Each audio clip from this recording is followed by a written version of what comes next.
Antum ketuanya? Kalau di Kordanya Sulbar saya, Ustaz. Oh, Sulbar ya? Iya, Ustaz. Nanti ada hal-hal yang baru kita lihat yang menjadi problem baru hadir ke di situ. Gitu. Ya. Nah, KPK merasa bahwa kita punya tanggung jawab untuk membawa ini umat kepada jalan yang terbaik. Tidak ada penghormatan sama habaib karena selalu merasa bahwa saya yang benar, kamu yang salah. Baku hadapan betul-betul puk.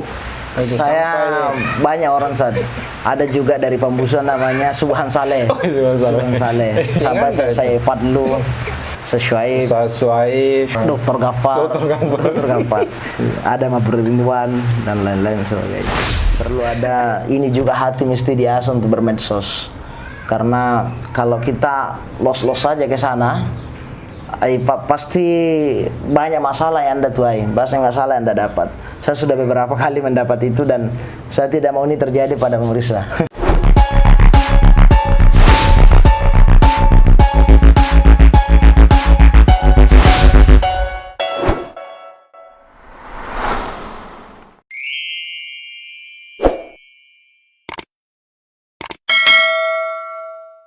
Saudara-saudaraku sekalian dimanapun Anda berada, jumpa lagi kembali bersama saya di channel ini. Semoga Anda semua sehat dan semoga ini menjadi manfaat untuk dunia dan akhirat.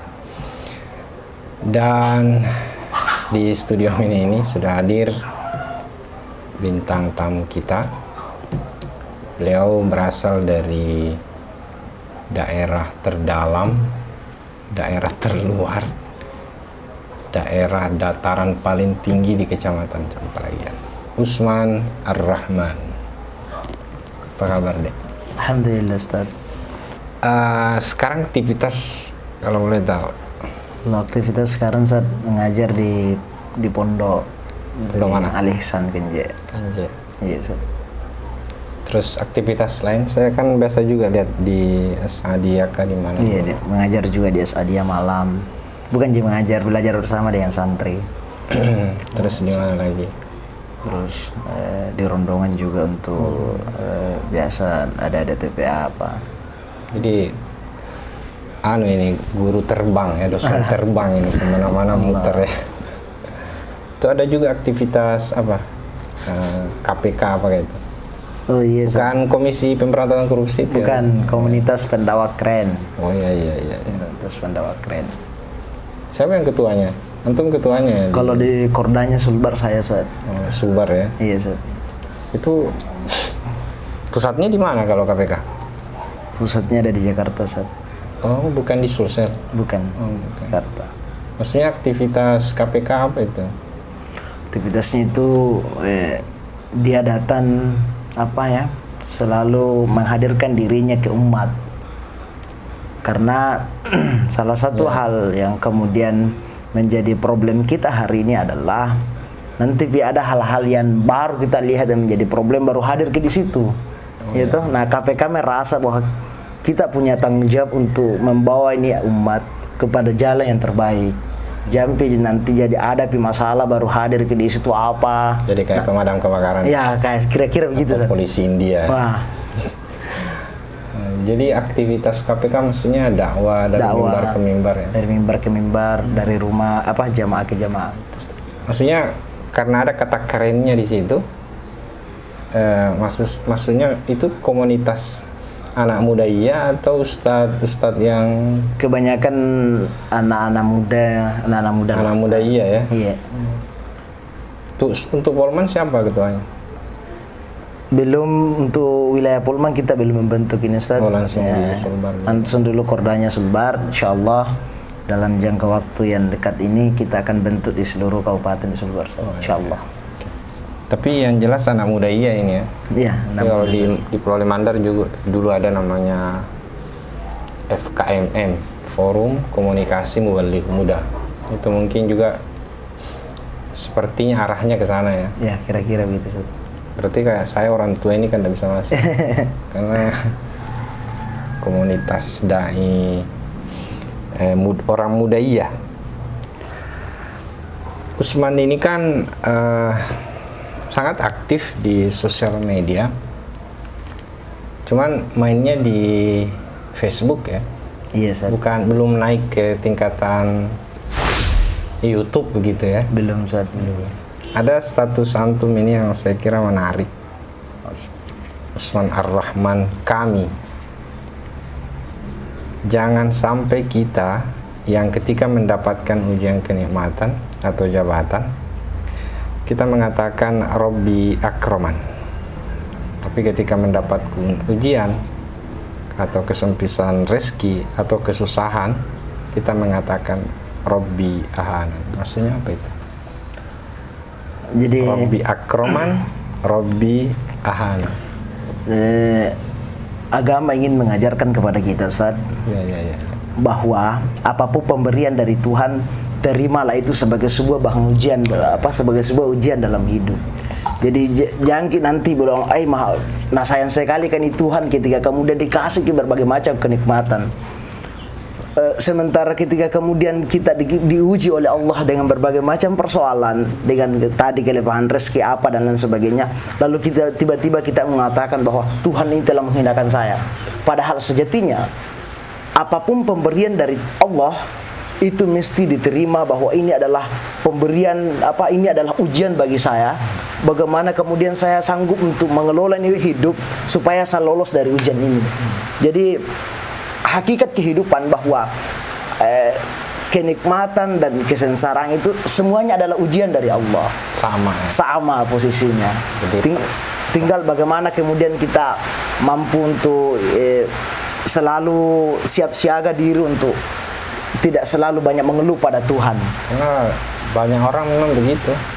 Kalau dapat nikmat, itu yang kalau dapat nikmat dia bersyukur begitu, bahagia. Tapi saat susah, dia justru menganggap Tuhan itu tidak adil. Itu yang maksudnya. Iya, Ustaz. Robbi Ahanan dengan Robbi Akroman. Status Usman di belakangan ini saya lihat sedikit lebih elegan begitu. Maksudnya lebih sedikit. Saya tidak tahu apakah sedikit sudah mulai dewasa atau seperti apa. Dulu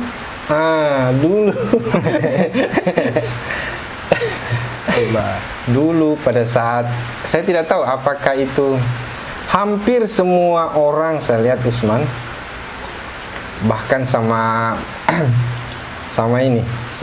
Pak Imam Masjid Agung Syuhada saya lihat gitu di Usman, sama para habaib ini sekarang saya lihat Kolindon turun. Ada apa ini Usman? Saya begini, Ustaz. Di sosmed ini. Nah, di awal itu sebetulnya saya masih berada pada posisi belajar. Ya. Orang yang baru belajar itu selalu memang berada pada posisinya bahwa dia benar. Ya. Sehingga siapapun yang kemudian tidak sepaham dengan dirinya pasti dilabrak itu, pasti dihantam itu. Siapapun. Mesti memang begitu awalnya. Nah, setelah kemudian kita belajar, akhirnya kita kemudian menemukan kesadaran bahwa tidak begini hidup. Salah ini persoalan kalau kita salah. Jadi Usman dulu menganggap salah itu. Iya, saya bahkan biasa saya agak ketawa dan sedih juga ketika melihat status saya 5 tahun yang lalu itu. Allahu Akbar. Tidak ada penghormatan sama habaib karena selalu merasa bahwa saya yang benar, kamu yang salah. Padahal tidak begitu sebetulnya penuntut ilmu. Selalu harus ada tata krama yang baik pada. Siapa orang yang paling membuat Anda dalam tanda petik ya begitu sangat dahsyat itu? Saya lewat membaca-baca itu. Tidak, maksud saya siapa orang yang paling ini baku hadapan betul-betul Saya banyak orang, Ustaz. Ada juga dari Pembusuan namanya Subhan Saleh. Subhan Saleh. Sering itu hampir di tiap hari itu kadang ada 200 komentar ke bawah itu berdialog terus. Padahal usia saya di situ baru kelas 2 man. Jadi memang saya bilang, ya Allah, mesti kita berubah ini bermedsos hari ini. Sampai ke Pak Imam. Ya, sampai saya Fadlu. Persoalan sholat di kuburan apa dan lain sebagainya itu kan saya bilang itu kan dulu itu. Sekarang tidak. Alhamdulillah, insyaallah mulai harus lebih arif lagi menjalani hidup. Karena sosial media memang begitu deh. siapapun kalau di sosial media karena disaksikan banyak orang, ia akan bertahan pada pendapatnya sesalah apapun dia. Dan itu tidak akan pernah ada selesainya. Karena makin diberikan argumen, dia akan cari argumen lain lagi sampai Anda tidak akan tidur kalau menghadapi. Sampai kita juga pernah malah. Apa itu? Antara saya dengan Usman, antara Syuaib, siapa itu siapa lagi? Kalau di Pondok itu ada Syuaib, istrinya Besti, Ustaz Marfuda.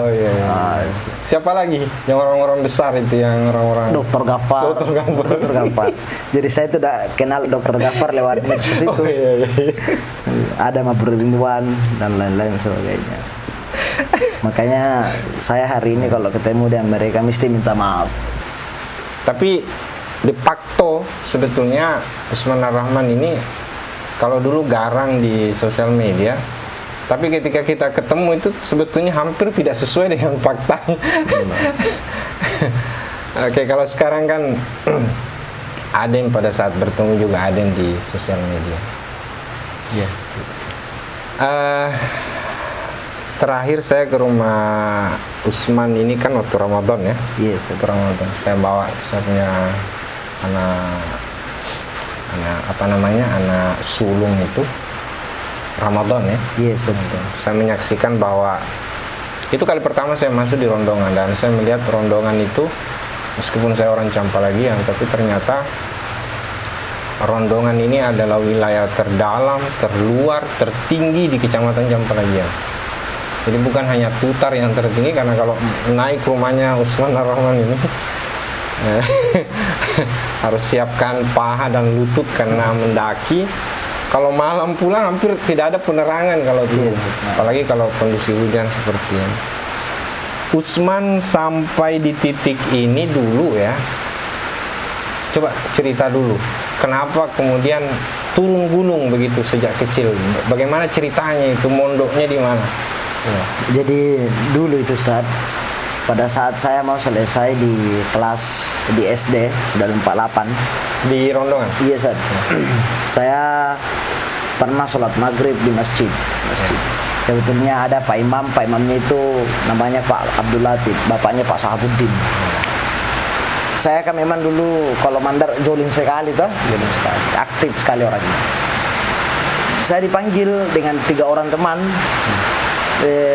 Milo dengan bahasa Milo masih kalau saya pesantren kan BA. Itu. Oke, sekolah bapaknya Sahabuddin. Milo masih kalau pesantren ah. Buana enggak Milo buan pandai lembah masih sekolah melambat saya SMP boleh marang Allah.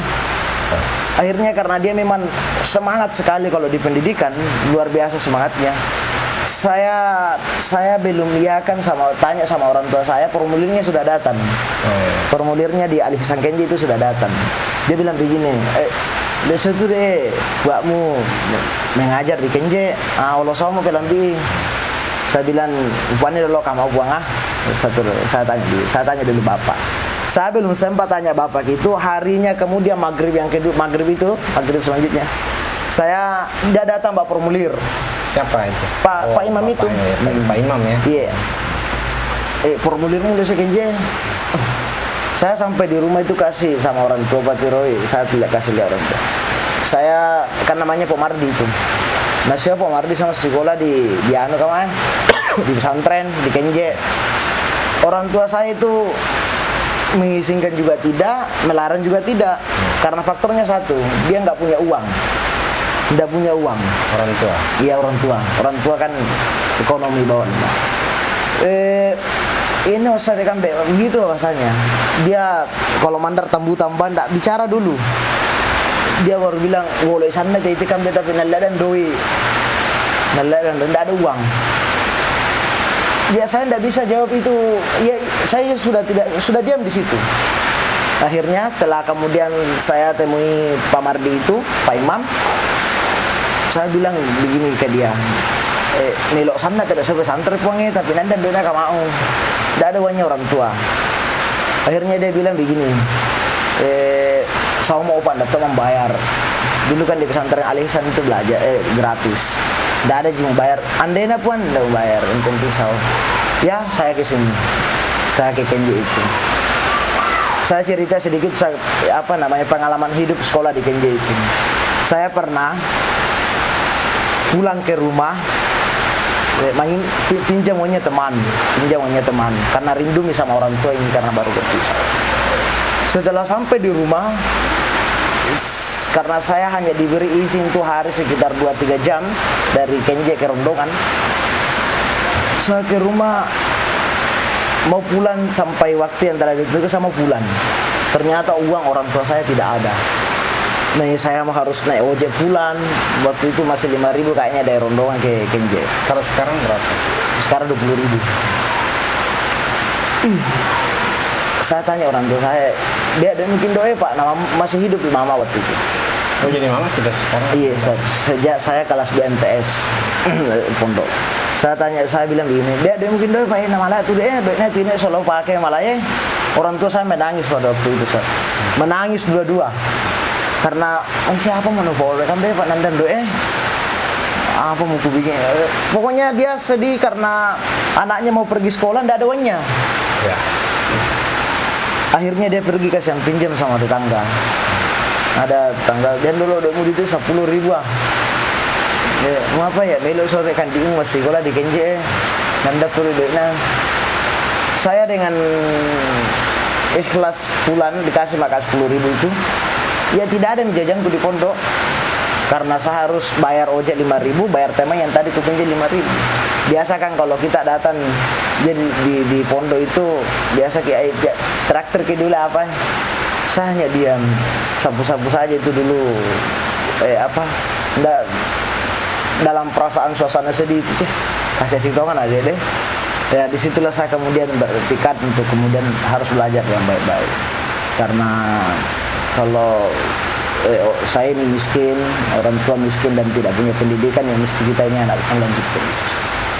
Sekitar itu pengalaman yang tidak bisa sekali saya lupakan selama sekolah di Kenje. Tapi ditopang baik dengan Ustaz Multazam. Iya, San. Ceritanya ke Parape itu bagaimana? Setelah saya tamat di Parape, astagfirullah di Kenje, saya ke Parape itu 6 bulan saya di sini. 6 bulan. Itu kelas berapa? Pindah atau? Enggak. Dari Sanawiyah? Setelah satu alia. Oh, satu alia. Saya ke Parape. Orang tua saya pun bilang begitu. Saya lupa berapa dulu pembayaran awal masuk di pondok itu 2011 enggak salah. Tapi 2014. Tapi akhirnya pindah ke sini. Akhirnya setelah kemudian saya selesai di Kenje, kalau ibu sudah meninggal, ibu itu meninggal saya kelas 2 di Usto. Saya masuk. Mereka main melot tidak lanjut separape mo Salafi sangana, salafiyah sangana. Saya pembayaran kayaknya ada jutanya dulu enggak, saya lupa berapa dulu itu. Dan pembayaran per bulannya kalau enggak salah 350. Ya, sama paket dengan uang catering. Iya. Pembayaran makanan itu 350. Orang tua saya itu begitu. Ini saya nawali apa-apa. Tapi karena saya sudah punya pengalaman, saya bilang mu ikhlaskan banda kama amba mi guru, yakin ki bahwa nayami dan lemu pang Allah Ta'ala. Ada rezekimu itu dikasih Allah untuk membayar. Dengan saya bilang begitu sama orang tua saya, mi arub ini. Dia sih ya akan dia tahu. Akhirnya betul-betul kuasanya Allah. Pada saat saya mau membayar, tidak ada sekali uangnya. Saya masuk, nilo mati dia tahu marondok kamae, nilo mau membayarmu malamnya itu. Apa mau bawa kabel mau tuh deh 5.000 kan dia apa? Mau pembayaran itu mau? Ya saya tidak bisa wali Pak antara sekolah dan tidak sekolah mah ini Pak. Kalau tidak dibayar ini tidak bisa mungkin masuk kan begitu dulu dengan saya. Akhirnya pagi-pagi itu orang tua saya sudah sholat subuh. Dia pergi jalan-jalan. Ada sepupu dari Mamuju cerita keluh kesahnya, lebisan nilau Emilio itu masuk kalau kan dia tapi nandan doa. Nah itu yang membantu saya masuk di pondok, membayarkan saya lupa berapa juta dulu. Tapi ceritanya cuma sampai 6 bulan itu. Setelah itu 6 bulan pindah kembali ke Kenje. Saya pindah ke Mandan, iya. Saya pindah di Man, selesai di Man sambil mengabdi di Kenje sampai hari ini. Dipelihara sama Ustaz Multazam. Iya, Ustaz. Nah, Saya itu satu rumah sama Multasam hampir 10 tahun. Tapi dulu waktu nakal-nakalnya di Facebook, biasa juga dilawan Multasam. Di Facebook. Nggak pernah, San. Berarti cuma Multasam yang tidak dilawan. Iya, San. Tak sampai nonton ini. Oke. Sekarang fase ini Usman kan sudah ini. Saya lihat di beberapa informasi juga yang saya dapat, beberapa anak-anak rondongan kan juga sudah ini sudah masuk di beberapa pesantren ini. Itu atas jasa Usman ya. Sudah, coba cerita dulu itu tentang anak-anak rondongan. Jadi setelah kemudian saya pulang ke rumah karena orang tua sendiri, ya sangat bikin ke TPA, ngajar sama anak-anak dan sering sama masyarakat, barsanji dan sebagainya. Akhirnya mereka bilang, ayo bawa lo pesantren anaknya, bawa ke pesantren anakku. Saya bilang, iya boleh. Jadi tahun pertama, karena ini sudah tahun kedua masuk pesantren kemarin ini, tahun pertama itu hanya sekitar 3 orang. 3. Dengan satu di Kenje. Yang satu di Kenje itu bilang, Bapak sekolah dulu, kasih sekolah saja di Kenje, kasih mondok di Kenje karena saya mau kalau seperti kita. Saya bilang jangan seperti saya karena janganlah, masih harus lebih di atas. Yang lain itu saya bawa ke dulu saat di Becini, Ustadznya itu Ustadz Amir. Iya, Ustadz. Nah, tahun kedua ini kalau saya tidak salah ada sekitar kurang lebih 8 sampai 10 santri. Berarti sudah 13 kalau 10 ya. Iya, Ustadz. Ada di Asadia, Wono, ada Asadia Wono, ada di Jarekje Nengguru Syahid. Ada tetap ada di Becini juga, Ustadz. Ada di Pondok Salafi Parpe. Ini ada di Sulfikar 2, Ustaz. Oke, terakhir Usman, coba kasih pencerahan ke penonton. Khusus mungkin untuk ini, sosial media saja lah. Ya. Seperti apa gambarannya, potretnya, semestinya harusnya kita bersosial media hari ini. Melihat hari ini dunia kita semakin luar biasa, maka dalam bermedsos itu perlu ada kearifan, perlu ada ini juga hati mesti diasah untuk bermedsos. Karena kalau kita los-los saja ke sana, pasti banyak masalah yang Anda tuai, banyak masalah yang Anda dapat. Saya sudah beberapa kali mendapat itu dan saya tidak mau ini terjadi pada pemirsa. Saya tidak mau ini terjadi, cukuplah saya yang alami. Pada kesimpulannya begini, bermedsos itu harus juga memperlihatkan etika. Jangan seenaknya saja mau ketenaran sekali yang mau dicari tuh jangan. Yang jelas etika itu yang mesti dibangun baik di bermedsos itu. Saya kira itu, Ustaz. Oke, kasih Dek sudah hadir di studio ini. Inilah akhir dari perbincangan saya dengan beliau. Mudah-mudahan ini menjadi referensi racun bagi Anda, referensi positif dalam membangun akhlak di sosial media utamanya. Begitu juga semoga video ini menjadi tafakur kita dalam menjalani kehidupan. Meskipun kita ini orang lokal, tapi cara berpikir kita nasional, bahkan internasional. Dengan segala keterbatasan yang ada, tentu itu tidak menjadikan kita menjadi inferior dalam menatap kehidupan, bahwa siapapun orangnya itu pasti bisa menjadi orang ketika memang lahir dalam dirinya kekuatan atau spirit untuk bisa maju. Liqa fi amanillah, wallahu muwaffiq ila aqwamit thoriq. Wassalamualaikum warahmatullahi wabarakatuh.